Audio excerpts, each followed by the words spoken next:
Hello বন্ধুরা, মানুষ সকাল হলে চিন্তা করে যে নিজেদের খাওয়ার কথা, কি রান্না করবে। অনেক অনেক সংসারে হয়তো চাল আনবে, তারপর রান্না হবে, সেরকম চিন্তা ভাবনাটা অনেকের মনের মধ্যে থাকে। এদেরও কম না, আমার যদি গামলাটা ফেলে দেয় তাহলে হয়ে যায়। আর আমার না রাত থেকেই না চিন্তা বাদে, সকালবেলা ধরো মাসের শেষে তো আমার চাল ফুরিয়ে যায়, মাসের শেষে আমার চালটা ফুরিয়ে যায়। হ্যাঁ, আবার সেই চিন্তা করি যে চাল আনতে লাগবে।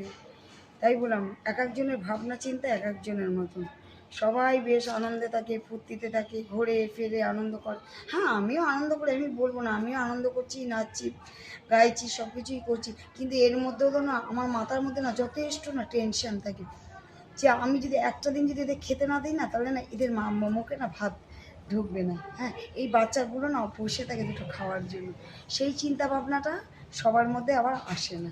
হ্যাঁ, তাই বলি যে জানি না ভগবান আমার দিকে যে কবে ফেসবুক আমার দিকে একটু ফিরে তাকাবে, আমি শুধু অপেক্ষায় রয়েছি। তাহলে কি বলতো, হ্যাঁ আমি কম বেশি করে দিই, কিন্তু পেট ভরে চেষ্টা করি। ওই দেখো সব বসে আছে আমার জন্য। আমার তো মানে অজস্র নেই, তার মধ্যে তো আমি সবাইকেই দিই। তা জানি না ওপরবেলা ভগবান কবে ফিরে তাকাবে আমার দিকে। আর বাদ বাকিটা ভগবানের হাতের পর, আর বাদ বাকিটা তোমাদের হাতের পর। হ্যাঁ, এই যে দেখো, এক বালতি করে জল আমি রোজ রাত্রে এখানে ভরে রাখি, গিয়ে যদি কুকুরগুলো